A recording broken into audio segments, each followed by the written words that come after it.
the media are not just doing things to us to change us, we're also using the media in our own ways. And the gratifications theory is associated with a theorist named Herta Herzog. And she was writing as part of a next generation of the Institute for Social Research. So where Adorno was very pessimistic about mass culture and how it was spreading around capitalist ideology, Herzog was interested in what people were really doing with media and came up with some ideas. So today we're going to think about those, and we're going to use them as a way to start watching pieces of media and asking ourselves what they do for us, why we watch them, why other people might watch them, and then how we might be able to judge pieces of media based on how well they satisfy our needs. So we're going to become critics a little bit by the end of today's lecture. So to begin with, you can start with how you respond and react to pieces of media. So last week, I think I showed you the Cooking with Jack video where Jack was cooking in a horrible way, and we thought this was quite funny and gross. But also, many people like to watch cooking and eating media, like mukbang videos, because we like to eat, and sometimes we like to watch other people eating. This isn't necessarily a sophisticated use of media. This isn't necessarily considered the most prestigious media form, but a tremendous amount of content on YouTube is devoted to this sort of basic thing, eating. And indeed, on television too, there are a tremendous number of cooking channels, cooking and eating channels. So many of the things that we use media for are quite basic. Things that we might not be able to eat regularly, exotic foods that come from far away from us. Maybe we can watch other people eat those foods, or maybe we can watch other people eat in fancier restaurants than where we normally eat, or maybe we can watch people destroy meals in ways that we would never do just for the fun of it. We also use media for some more complex, related things, and the way that I access those related things is through humor. So oftentimes people laugh when something is absurd. Oftentimes laughing at something is sort of your clue that something doesn't quite fit with the rest of the world. If I do something strange up here, if I'm turning around in a circle, for example, like that pigeon that we watched from the behaviorists, people initially start laughing at me because the question is, why is the lecturer turning around in a circle? So oftentimes when we have this question, why are things the way they are, we begin by making fun of those things. Humor is sort of our gateway to more complex ideas because it reveals clashes between things. But humor is also a basic response. It is something that you can see other people do around you. If you're trying to make people laugh, you can see quite quickly whether you've succeeded. It's very obvious when people laugh. It's much more difficult to tell certain other things that we do with media. For example, it's more difficult for me to know how much of my lectures are in your brain right now, or how much people are going to remember. I can tell when I do something funny, but I can't tell what people are necessarily remembering because that's an internal process that people don't reveal all of. Nevertheless, humor is a good starting point for intellectual content. Some other gratifications we might get from pieces of media are that we like to feel powerful. We tend to watch media that makes us feel powerful in some way. And one super basic thing that we're going to think about in a moment is the watching of media that makes us feel like we're going fast. So a television screen or a projector like this becomes like the window of a car or an airplane, and we can watch these fast-moving, blurring shapes, and some people like that because it makes us feel like we're going fast. Other pieces of media might make us feel powerful in other ways. If a movie shows you someone who resembles you in some way and that's easy to identify with, and then they show that person defeating dragons or running a humongous company or being a powerful political leader. That's another way that a medium can make you feel powerful. And yet sometimes the kind of power that media gives us is just super basic, just the feeling of things rushing past faster than we would normally be able to run or move.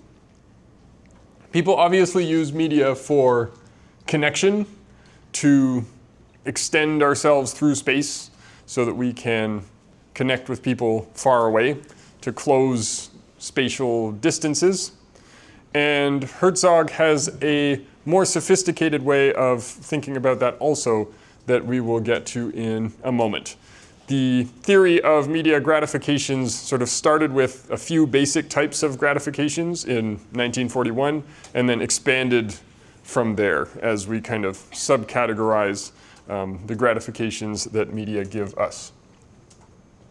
So I would say that every good piece of media gives us at least a little bit of something that we want. And this way, it participates in this ideal of communication, of communicative action, because we don't just consume media if the media is good, or if the media are good, because we're forced to watch them. We consume them because we want to. I hope, so my goal with my lectures is to include enough gratifications in them to justify the expense that is sitting and watching them and dealing with the transit and all the other things that come with attending lectures. So even though they are a little bit boring from time to time, hopefully there are some gratifications in there. And this is a similar thing for you to think about whenever you're presenting to other people. What is it that the people want? And am I able to give them at least some of that? So what is it that the people want? For Herzog, gratifications had three categories, and these are the phrasings that she used for these categories. One is emotional release. So you can imagine a melodramatic movie. You're watching the movie makes you cry, and everybody's watching the movie and they're crying, and it's very sad, it's very dramatic. Maybe the end of Titanic or something like that makes you feel in this way. So that's media serving to promote an emotional release. But you can also imagine many other types of emotional releases, including the humor that I just mentioned. When we all watch Jack's terrible cooking and we laugh at that cooking, that serves this function of releasing emotional energy, according to Herzog. Also, media can wishfully remodel drudgery. So how do they remodel drudgery? So if you imagine your regular life, it gets boring and repetitive from time to time, and it involves many times when you just have to wait for the next thing to happen. You just have to sit on the SkyTrain or stand on the SkyTrain and wait to get to your destination. So for Herzog, this is an ideal time to be using media of some form. People will be reading books, they'll be looking at their phones, they'll be listening to music, and they're doing that to remodel the drudgery of the transit commute into something that is worthwhile to experience. Moments of boredom are good opportunities for media to remodel the drudgery. And finally, media supply ideology. And this is a different way of thinking about ideology from some of the earlier Institute for Social Research thinkers, because all of the ways that I've been talking about ideology prior to this have been negative. We've been talking about ideology being full of pretentiousness, and it's full of delusions and false consciousnesses, and it is full of habits of obeying authorities even when we might not really want to. But Herzog points out ideology is also part of how we deal with the complexities of life. The human body is not a neutral information-consuming machine, and we have all sorts of biases that serve us in productive ways. We are biased, for example, to tend to think that our family members are good people, and that helps us maintain those connections. Even if you have family members that don't treat other people very well, it's still good for you to maintain those connections, and to help maintain those connections, you probably have certain biases toward them. Likewise, ideologies can be ways that people connect with each other, even at the expense of what you might think of as an objective sense of how the world works. So for Herzog, ideology is not totally good, but it's not totally bad either. It can have purposes helping people cope. Later on, the theory of gratifications complexified some more. So we went from 3 purposes for gratifications, 3 basic types of gratifications, to 10 of them. So you have 3 lines on this slide here, but the top 2 lines each have 2 things. So one of them is integration, and here's where we can think about the purpose that Herzog found for ideology. Integration is super important for anthropologists and sociologists, but it's also important in communication studies. This is the function of taking groups of things and grouping them together so they can function as units. And that happens in a class. It happens in a group of humans who share a culture, but it also happens within yourself. So the opposite of integration would be certain types of dissociated or psychotic experiences where a person is confused and their perceptions seem to be changing all the time in ways that undermine their grasp of the world around them. So we need to integrate ourselves with ourselves at the same time as we integrate ourselves with other people. We can experience fragmented consciousnesses, except that we do things to make sense to ourselves. We tell ourselves stories with our internal monologues. We write notes to ourselves to help us remember things. And sometimes we make more complicated artistic expressions to help us make sense of things that seem too far-fetched for regular expression. I hear a jingly sound. Okay, it stopped. All right. We also have what are called affective and cognitive needs.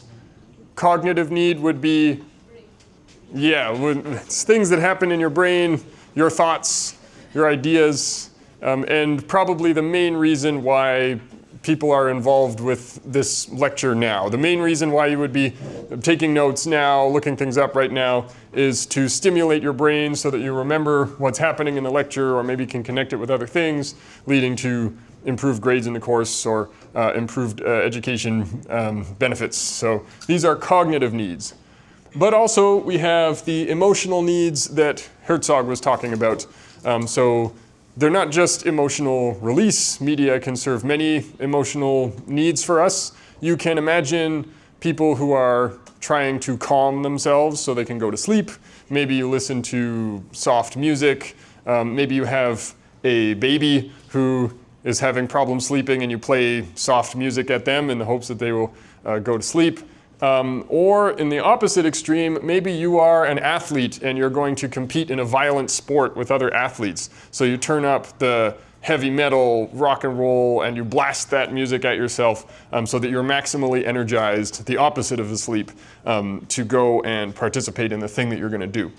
So these are affective needs.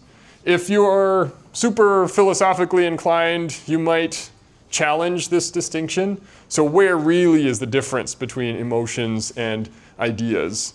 You could ask yourself. And you could probably make a challenge here and say that affective and cognitive needs are blurred with each other. Maybe there's no thinking that is completely emotionless, and there's no emotion that's completely thoughtless. However, I won't quiz you about that in this course. That's more of a philosophical thing for other projects. And finally, we have escaping from other realities, the escapist function of media. And this corresponds with Herzog's escape from drudgery, or remodeling the drudgery. With that said, I like the way that Herzog said it better, remodeling the world. So it's not just escapism, but it's changing the reality that we seem to be participating in to make it more interesting and more pleasurable for us. Now, we have the question of what might make bad media then? What might make bad media if all media seem to be meeting some gratifications? And I'll venture a few options for you, and then after this little lecture segment, we'll watch some pieces of media, and then we can talk about whether they're good or bad and why, and the criteria we're using to judge them. So something that media can do that we've talked a bunch about Instagram doing with its unpredictable rewards is media can take your attention without giving benefits that are sustained over time. So maybe some pieces of media grab your attention for a moment, but then after that moment is over, you feel bad. Like if you spend 20 minutes scrolling through something that has pulled your brain into a sequence of YouTube shorts or something like that, and at the end of scrolling through all those things, you feel, wow, I just lost 20 minutes of my life. That's probably, yes? Doom scrolling, yeah, I think that's right. We can call this doom scrolling, or many people call this doom scrolling. So 20 minutes of doom scrolling, maybe by definition, doom scrolling is the kind of scrolling that you don't feel good afterwards. When you're done doom scrolling, you feel like, where did that time go? I didn't accomplish anything with that time. So maybe that will be a problem. So we can think about how sustained the benefits of using a piece of media are. Are these benefits things that stick with me over time? And media can also gratify in one way while sneaking another influence in. And this is the concern that people have, the theorists of media as cultivation, the theorists of violent media. The concern there is that, say, an action movie might offer us enjoyment, a feeling of empowerment, a feeling of defeating whatever we think the bad guys are or something like that. But then beneath that all would be an ideology that's not good for us, like maybe social division being conveyed to us through the action movie, or maybe action movies conveying misogynistic ideals, the ideal that some sort of masculine hero is the only person who can save the world. So along with the pleasure of a medium might come messages that are not good for us. Similarly to the way that when we are eating tasty products from McDonald's and so on, maybe there are some things from those products that are not necessarily completely healthy for us. So that might be another way we would judge the quality of gratifications that we are getting. The most important thing, though, for you to start doing, and that I imagine you're already doing some of, but the most important sort of critical thinking tasks that I think we can do with gratifications theory involve asking ourselves what gratifications we're getting from a given piece of media. So how does it gratify me? What is it offering me? I'm probably using this piece of media for some reason. What is that reason? Try and get to know what is our reason for using each piece of media. And then once you have an answer to that question, you can choose whether you want to stay with the piece of media you're currently watching or whether a different one might be better for that purpose. Or maybe just to try and remove a certain piece of media that is offering mere distraction without enough of the things that you really want.